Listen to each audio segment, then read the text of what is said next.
Բարև ձեզ, այսօր Fast Info-ի հյուրը Հայաստանի Հանրապետության ազգային ժողովի 7-րդ գումարման պատգամավոր քաղաքական գործիչ Աննա Կոստանյանն է։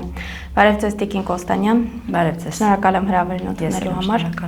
Տիկին Կոստանյան 9-րդ գումարման ազգային ժողովը իր աշխատանքները սկսել է։ Բավականին այսպես թեժ շրջան է սկսվել, շրջափուլ է սկսվել, դրա վերաբերյալ քննադատություններն են շատ, օրինակ վերջին օրերին հատկապես քննադատները այսպես նշում են, որ ոչ լեգիտիմ իշխանությունները ազգային ժողովի ընտրեցին ընդդիմադիր փոխխոսնակի, ինչպես է այս ամենը գնահատում, ինչ պետք է անել ընդհանրապես ընդդիմությունը ազգային ժողովում, որը հիմա չի անում կամ ինչ կարող է անել։ Նախ կարծում եմ քննադատությունների այդպես առանձնակի ինչ որ տարբերություններ չկան ի համեմատություն նախորդ գումարումների ազգային ժողովների, այսինքն գրեթե նույն տրամաբանությամբ շարունակվում է դիալոգը ընդդիմության եւ իշխանության միջև։ Թերևս միակ տարբերությունն այն է, որ հետաքրքիր ձևով իշխանությունը այսպես համաձայնություն ձեռք բերեց, որ փոխխոսնակներից մեկի ընտրությունը համաձայն, իրենց պատգամավորների անհրաժեշտ թվերով ապահովեն եւ ընտրեն ընդդիմադիր խմբակցության ներկայացուցչին։ Ըստ էության ես կարող եմ սրան մի գնահատական տալ, քանի որ ընտրությունների օրից ի վեր շատ է քննարկվում այս ազգային ժողովի ընդհանրապես լեգիտիմության հարցը։ Վարչապետը շտապելով, ֆալստարտ անելով, հաշվարկը չավարտած, հայտարարեց, որ իրենք բացարձակ մեծամասնություն են կազմում, ընդ որում շատ խնդրահարույց ինքնին հայտարարություն, սա արդեն իսկ տեղ է տալիս քննարկելու ընդհանրապես անաչառությունը եւ իշխանության ադմինիստրատիվ վարչական ռեսուրս օգտագործելու հավանականությունը, այսինքն լեգիտիմության հարցը արդեն իսկ քննարկման առարկա էր հենց ընտրությունների օրից։ Եվ քանի որ ինչ որ մի շրջան էլ ընդդիմության մանդատներ վերցնել չվերցնելու հարցներ քննարկվում, արդյոք պետք է թե ոչ, որովհետև արդեն իսկ վերցնելով հավելյալ լեգիտիմություն էին հաղորդելու ազգային ժողովում եւ որքան էլ որ իշխանությունը հայտարարում էր, թե կարող է ընդդիմությունը մանդատներ չվերցնել, մեկ է մենք լիարժեք գործելու ենք, չկա այդպիսի բան։ Իր լիարժեքությունը չէր կարողանալու ապահովել։ Ընդդիմությունը վերցնելով մանդատները հավելյալ լեգիտիմություն հաղորդեց։ Հիմա այս դեպքում էլ կարծում եմ իշխանությունը շատ լավ հասկանում էր, որ սահմանադրաիրավական կարգավորումներից ելնելով անհրաժեշտություն կար, որպեսզի փոխխոսնակի մեկ տեղը հատկացվեր ընդդիմության ներկայացուցչին եւ իրենք ժեստ արեցին այդպես ամրապնդելով ազգային ժողովի լիարժեք գործունեությունը, լեգիտիմությունը, ինչպես որ ասում են։ Դե հիմա կարծում եմ այն փուլում ենք, որ արդեն այլևս իմաստ չկա քննարկելու ճիշտ էր, ճիշտ չէր մանդատները վերցնել, ինչ տարբերակով էր պետք է, թե վերցրել են հիմա լիարժեք պետք է օգտվեն ազգային ժողովի կանոնակարգ օրենքով եւ մնացած օրենքներով ընդդիմությանը վերապահված բոլոր լծակները օգտագործելու։ Ինչ արդյունք կտա, այդ սպասենք, տեսնենք։ Տեսեք, ազգային ժողովի շուրջ ստեղծված աղմուկի ֆոնին նաև իշխանությունները իրենց արշավն են վերսկսել հայ առաքելական եկեղեցու դեմ։ Ընդհանրապես ինչ է կատարվում Հայաստանի ներքաղաքական կյանքում, արդյոք հայ ժողովուրդը Նիկոլ Փաշինյանին կամ քաղաքացիական պայմանագրին սրա համար էր մանդատ տվել։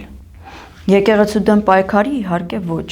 Միանշանակ սրա մասին չէր խոսքը։ Ես կարծում եմ, որ իշխանությունը այնուամենայնիվ ինչքան էլ որ այդ արշավը շարունակում է, հասկանում է, որ եկեղեցին հայ ժողովրդի, այսպես ասած, համբերության վերջին սահմանագիծն է, պայքարի բաստիոնն է վերջին, եւ ինչքան էլ որ այդ ամբարտավան կեցվածքով ցույց են տալիս, թե իրենք հանգիստ են եւ անում են այն, ինչ հռչակել էին, հանրահռչակել էին, զգուշավորությամբ են այնուամենայնիվ մոտենում եւ չեն շտապում ավելի կտրուկ քայլեր անել։ Այն ուրեմն մեղադրանքները, այն հայցի ձևակերպումը, որն ուղղված է ընդդեմ կաթողիկոսի եւ 6 բարձրաստիճան հոգեվորականների, ըստ էության ծիծաղի ընդամենը առարկա է, հա, այսինքն այդպես մեծ լեգենդներ էին պտտում հայ առաքելական եկեղեցու առաջնորդի շուրջ եւ պարզվեց այդ լեգենդներից որևէ մեկը իրավական հարթությունում չի կարող տեղ գտնել եւ ընդամենը մի ինչ որ ուղակի այսպես եկեղեցու ներքին կանոնակարգերով առաջնորդվող կաթողիկոսին մեղադրում են թե ինչու է առաջնորդվել իրեն վերապահված լիազորություններով։ Ես կարծում եմ, որ այս առնվազն քայլը իշխանության կողմից, ես չգիտեմ իրենք դա հասկանում են թե չէ, մեծագույն հարված է Հայաստանի Հանրապետության ընդհանրապես հեղինակությանը։ Առաջին հերթին սա պետք է հաշվի առնել, որքան էլ միջանձնային ինչ որ այսպես անհանդուրժողականություն ունեն իրենք հենց անձամբ կաթողիկոսի կամ տարբեր հոգևորականների հանդեպ, իրանք չեն կարող դա ավելի վեր դասել, քան Հայաստանի Հանրապետության որպես պետություն միջազգային հեղինակությունը, դա ավելի բարձր է եւ ավելի կարեւոր է։ Տիկին Կոստանյան, իսկ ձեր դիտարկմամբ օրինակ իշխանությունը եկեղեցուն դիտարկում են որպես քաղաքական մրցակից, թե թշնամի։ Այսպես, եթե գեղարվեստական ձևակերպումներից մի փոքր զերծ մնամ, կարծում եմ ավելի շուտ քաղաքական օպոնենտ, քանզի եկեղեցու տարբեր ներկայացուցիչներ, Բագրատ Սրբազանը, Միքայել arczepiskopos Աջապահյանը իրենց բարձր հեղինակության շնորհիվ ցույց տվեցին, որ կա այդ հնարավորությունը հանրային կոնսոլիդացիա ունենալու ինչ որ քաղաքական պայքարի տարբեր փուլերում եւ դա ըստ էության իրենից ռիսկ էր ներկայացնում։ Եվ որքան էլ հոգևորականները բարձրաստիճան փորձում էին այսպես տարանջատել, որ իրենց անձնական, հա, ուրեմն նախաձեռնողականությամբ են ինչ որ քայլեր արել, փորձել դուրս գալ պայքարել հանուն հայ ժողովրդի արժեքների, ազգային արժեքների, միևնույն է իշխանությունը մանիպուլացրեց եւ կարողացավ դա տարածել այդ քայլերը եւ դիրքորոշումը տարածել ընդհանուր հայ առաքելական Սուրբ եկեղեցու վրա, հանձին նաեւ կաթողիկոսի, ըստ էության կարելի է վստահ ասել, որ քաղաքական աստար տրվեց եւ այո, դիտարկում է իշխանության կողմից որպես քաղաքական օպոնենտ։ Ընդ որում, ես կարծում եմ, այստեղ կարելի է նաեւ այդ հարցը դիտարկել ավելի բարձր, հա, գլոբալ եւ ավելի այդպես խորը աշխարհաքաղաքական հարցերի կոնտեքստում, բայց դրանց մեջ չխորանալով այնուամենայնիվ կարծում եմ, որ հնարավորություն չի ունենալու այս օրվա գործող իշխանությունը սասանել եկեղեցու հիմքը հազարամյա մի ինստիտուտ, որը Հայաստանի ամբողջ պատմության ընթացքում միակն է եղել, որ կարողացել է պահպանել հայկական ինքնությունը, արժեքները եւ ազգային ժառանգությունը։ Տիկին Կոստանյան, գալով սոցիալ-տնտեսական այսպես խնդիրներին, Նիկոլ Փաշինյանը իր այսպես կոչված խաղաղության խաչմերուկն ու 2025 թվականի օգոստոսի 8-ից ստորագրված փաստաթուղթը հիմնավորում էր նրանով, որ Հայաստանը շուտով տնտեսական այսպես մեծ ձեռքբերումներ է ունենալու, տնտեսությունը կտրուկ վերելք է ապրելու եւ այն, բայց կարծեք թե հիմա այս օրերին մենք ճիշտ հակառակն ենք տեսնում։ Կարող ենք արձանագրել, որ Նիկոլ Փաշինյանը Հայաստանի տնտեսությունը ստորադասում է պարզապես իր արտաքին քաղաքական վեկտորի փոփոխությանը։ Ես կարող եմ ասել, որ Նիկոլ Փաշինյանը եթե կարևորություն տար կամ առաջնահերթություն տար տնտեսության զարգացմանը, համենայն դեպս այս փուլում եւ վեր կանգնել հայտարարություններից ու անցնել ռեալ գործողությունների առանց վնասելու Հայաստանի արդեն իսկ ունեցած տնտեսական կապերը Ռուսաստանի Դաշնության հետ օրինակ, նա առաջին հերթին գործնական քայլեր կաներ առանց ինչ որ պաթոսի եւ այսպես փուչ եւ հող չունեցող հայտարարությունների։ Ինչ ենք մենք այսօր տեսնում, որ այդ համաձայնագրից Ամերիկայի Միացյալ Նահանգների այսպես ներկայությամբ կնքված համաձայնագրի, ընդ որում դրա իրավական տարբեր շերտերի մեջ մտնելով կարելի է շատ դրույթներ վիճահարույց համարել, քանզի ճանաչել է օրինակ Ամերիկայի Միացյալ Նահանգների բազմաշերտ քաղաքականությունը, այնտեղ գործող բյուրոկրատիան, մենք տեսնում ենք, որ կոնկրետ այս ծրագրի հետ կապված հայտարարությունների մակարդակում միայն այդ բյուրոկրատիան ահագին շրջանցում են, այսինքն կրեդիտ են փորձում տալես նախագծին, բայց հողի վրա դրա իրականությունը համենայն դեպս Հայաստանի Հանրապետության տարածքում առայժմ չենք տեսնում, տեսել ենք ընդհանրապես ցանցում տարածված ինչ-որ մի նկար, որ դեռ ինժեներական գնահատումներ են անում, մինչդեռ զուգահեռաբար օրինակ Ադրբեջանում գործնականում քայլեր արվել են ճանապարհաշինական տեսանկյունից, դա առնվազն այն ինչ-որ օրինակ կարելի է բաց աղբյուրներից իմանալ։ Ես կարծում եմ, որ սա պարզապես այս իշխանության կողմից որպես խաղաքարտ, խաղաթուղթ օգտագործվեց ընտրություններից մի քանի ամիս առաջ։ Իհարկե մենք որպես Հայաստանի Հանրապետության քաղաքացիներ բնականաբար պետք է լավը կամենանք եւ չենք ցանկանա, որ որևէ ինչ-որ միջազգային պայմանագիր, որ Հայաստանի Հանրապետության հօգուտ պետք է գործի, ձախողի, դա միայն Հայաստանին վնասելու է, բայց 1 տարի անց գործնական ինչ քայլեր են եղել, չենք տեսնում։ ԵԱՏՄ շուկան կորցնելու դեպքում ձեր դիտարկմամբ օրինակ Եվրամիությունը պատրաստ է փոխհատուցել այն վնասները, որ կրելու է հայ գյուղացին, հայ բիզնեսմենը, թե սա ընդհանրապես էմոցիոնալ հայտարարություններ ու խոստումներ են։ Սրանք հերթական հռչակագրային հայտարարություններն էին ըստ էության, իհարկե եվրոպական շուկան, եթե համեմատության մեջ դնում ենք, ասենք, Հայաստանի արդեն գոյություն ունեցող շուկաների հետ հարաբերությունները անհամեմատելի է, բայց Հայաստանի Հանրապետությունը ընդ որում վարչապետը ինքը ընտրությունների օրը հենց հայտարարեց, որ Հայաստանը մի շարք գոյություն ունեցող եվրոպական ստանդարտներին չի համապատասխանում, այսինքն մարդը շատ ուղիղ տեքստով ասեց, որ մոռացեք այդ շուկաների մասին, եթե մի, չգիտեմ, պարկ ծիրան են տանում կամ ինչ-որ զորով Հայաստանից վարդեր են ուղարկում, հետո պարզվում է այդ վարդերը հայտնվել են, չգիտեմ, ուկրաինական շուկայում կամ այլ տարբեր եվրոպական, չգիտեմ, առանց նսեմ ասելու որևէ երկրի պոտենցիալը, հա, տնտեսական, այդ շուկաներում հետո ընդ որում նաև տեղեկություն եղավ, որ հետ են եկել, դա դեռ չի նշանակում, որ Հայաստանը տնտեսական ինտեգրացիա ունի Եվրոպայի հետ։ Բնականաբար, եկեք չմոռանանք գոյություն ունեցող փաստաթուղթ ՍԵՊԱ-ն, ՍԵՊԱ-ի պայմանագիրը ըստ էության թերակատարված է Հայաստանի Հանրապետության նաև տնտեսական շուկա ինտեգրվելու պայմաններից էին համապատասխանեցումը միջազգային ստանդարտներին, եվրոպական ստանդարտներին, այս պահին համապատասխանում ենք թե չէ, ես վստահ չեմ, չունեմ այդ տեղեկությունները։ Այս քայլերը, այսինքն տնային աշխատանք կար անելու, մինչև հայտարարելը, որ մենք ԵԱՏՄ-ից դուրս ենք գալիս։ Այդ տնային աշխատանքը չի արվել, չեն համապատասխանացվել ստանդարտները, չի կարելի պարզապես մարդկանց խաբել, հույսեր ներշնչել։ Ամենապարզ օրինակը այսօր առավոտյան լուրերով տեսա, որ մարդիկ արդեն կառավարության մոտ հարց են բարձրացնում։ Վիզային ռեժիմը կարգավորված է, այսինքն այստեղից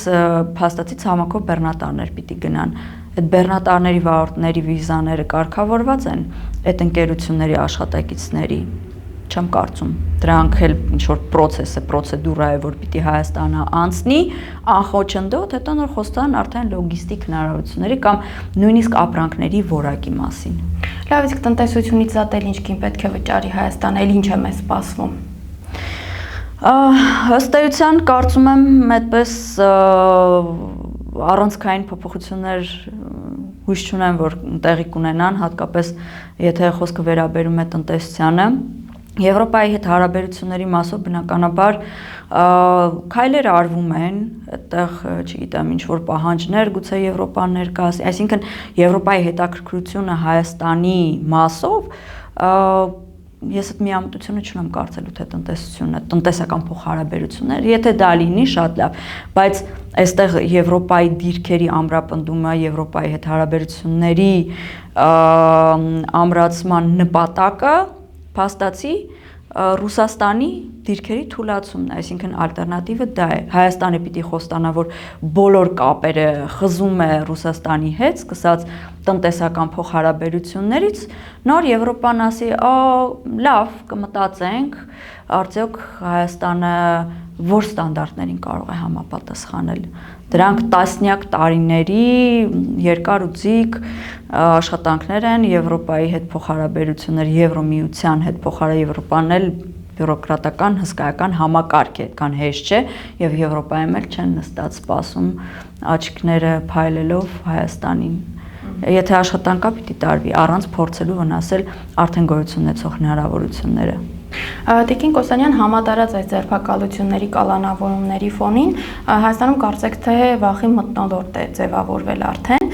բայց հիմա նաև կարծիքներ կան, որ ձմեռ գարուն այսպես շրջանում սոցիալական խնդիրները այնքան են խորանալու, որ անգամ այդ վախի մթնոլորտն է կոտրվելու եւ մարդիկ դուրս են գալու փողոցներ։ Այդ դեպքում ձեր կարծիքով նախ որքանով են այս կարծիքները համապատասխան իրականությանը եւ ինչ է կարծում այդ դեպքում ընդդիմությունը պատրաստ կլինի կառավարելու այդ ցասումը, թե անակնկալի կգա։ Գիտեք, ինչ որ մի փուլ կար, օրինակ Արցախի շրջափակումը պատերազմից հետո, Արցախի վերջնական օկուպացիան, Ադրբեջանի կողմից հայաթափումը, որ ես մտածում եմ, թե մեր ժողովրդի համար դա կարմիր գիծ է լինելու, որ հենց դա է լինելու այն մեծ կայծը, որ ամբողջ ժողովրդին այդպես կապ չունի ինչ հայացքներ ունեն քաղաքական արտնացնելու է, ցավոք այդպես չէր։ Եվ միակ ամենաակտուալ հարցը այնուամենայնիվ մնում է սոցիալական խնդիրները, այսինքն մինչև մարդկանց գրպանին, կոմֆորտին, իրենց հարմարավետության զոնայից դուրս բերելուն չկպնի, այսինքն այս իշխանության վարած քաղաքականությունը ցույց չտա, որ այն մարդիկ, որ օրինակ վերջին 8 տարիներին այդպես հանգիստ ապրել են, որոշակի սոցիալական բարեկեցություն են ձեռք բերել, սկսեն կորցնել ինչ-որ բաներ, նոր այդ ժամանակ գուցե սկսվի սայլը տեղից շարժվել եւ այդպես ամբողջ համաժողովրդական մոբիլիզացիա տեղի ունենա իշխանությանը փոխելու ուղղությամբ, այո, հավանականությունը շատ մեծ է, որ դա կարող է նաեւ ձմեռվա սեզոնին տեղի ունենալ, որովհետեւ մենք գիտենք բոլորովին վերջերս քաղաքական գործիչների, մասնավորապես իշխանության գործիչների շրջանում տեղ են գտել գազի սակագնի հետ կապված քննարկումներ, այսինքն գազի սակագնի բարձրացումը եւ հաշվի առնելով այն հանգամանքը, որ Հայաստանի եւ Ռուսաստանի միջև հարաբերությունները նաեւ այս առումով հնարավորություն կա ամեն դեպքում լարվելու, չի բացառվում, որ նաեւ նմանատիպ մի ինչ-որ թեմա խթան հանդիսանա մարդկանց զայրացնելու ու եթե ընդդիմադիր քաղաքական գործիչներն էլ, ընդ որում թե պարլամենտում, թե պարլամենտից դուրս կարողանան ճիշտ ձևով կառավարել այդ զայրույթը ժողովրդի հնարավորություն գուցե ստեղծվի ինչ-որ փողոցի միջոցով քայլեր անելու ամեն դեպքում։ Տեսեք, խնդիրները այնքան շատ են, բազմաշերտ են եւ որքան ժամանակը հոսում է, այնքան այդ խնդիրները ամրապնդվելով մարդկանց մոտ կա երկու տարբերակ, կամ լիարժեք ապաթիա պիտի առաջացնեն, կամ մեծ զայրույթ։ Ես հույս ունեմ ամեն դեպքում մեր ժողովուրդը աչք չի փակի այն բոլոր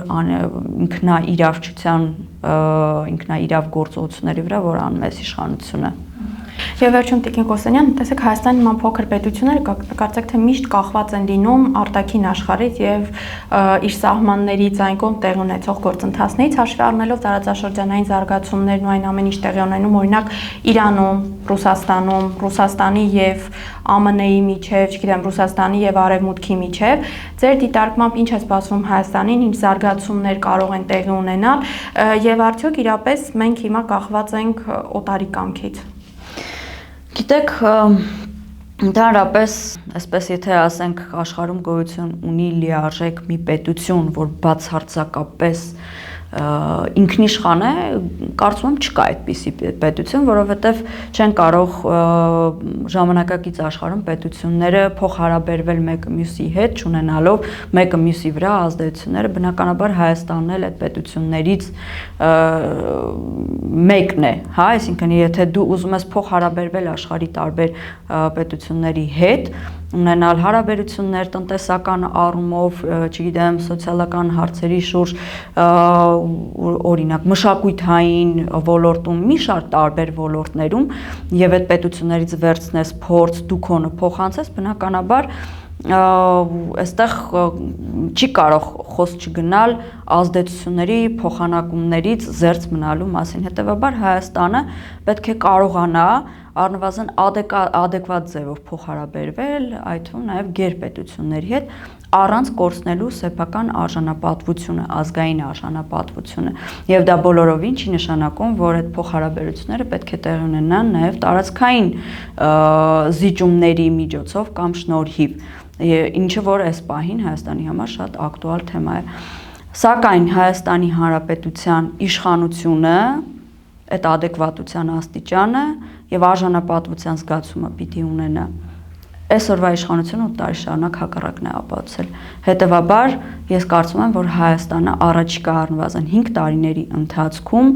այս կամ այն օտար պետությունների ազդեցության տակ կարծում եմ կընկնի հենց այս իշխանության վարած քաղաքականության շնորհիվ, ցավոք սրտի։ Մենք որպես քաղաքացիներ ինչ պետք է անենք այդ ուղղությամբ, առնվազն չլռենք եւ աչք չփակենք։ Շատ լավ, շնորհակալ եմ հարցազրույցի Ես համար։ շնորհակալ։ Այսօր իմ հյուրը Հայաստանի Հանրապետության ազգային ժողովի 7-րդ գումարման պատգամավոր քաղաքական գործիչ Աննա Կոստանյանն էր։ Փաստիֆոյի հաղորդումներին արագ հասանելիություն ունենալու համար կարող եք բաժանորդագրվել YouTube-յան մեր ալիքին։ Համախմբեք եւ փրկենք հայրենիքը ներքին ու արտաքին թշնամուց, մինչ նոր հանդիպում։